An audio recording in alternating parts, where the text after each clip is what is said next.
You had a second question? The second question I have is, in 2015, shortly after the president said that some Mexican immigrants were rapists and criminals, you said that that language was racist and hateful. Do you still believe that today?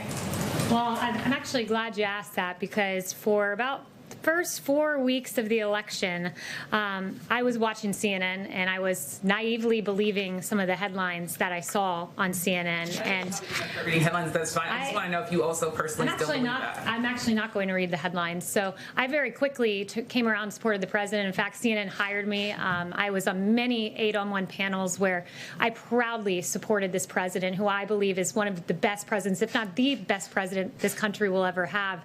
But I would encourage the individual who did that analysis of my past, rather than focusing on me, he really should be focused on some of the very guests CNN chose to have on their network. He should be focused on, over here, Jim Clapper, who said, 10 days before he privately told investigators there was no evidence of collusion, that Watergate pales in comparison to the Russia probe. I'd encourage them to look at Samantha Powers, who's privately saying, I'm not in possession of any evidence of collusion. Ambassador Rice, I don't recall intelligence or evidence of any collusion. Former Attorney General Loretta Lynch, I do not recall that being briefed to me. And for 3 years, 2 years, probably more than that, CNN ran with the collusion narrative. And if the American people are watching right now, you're probably very confused as to some of the quotes I read, because those individuals were saying much different things publicly than they were saying privately. And I'm very grateful that those transcripts were released yesterday. And perhaps the K-File should do an analysis of that.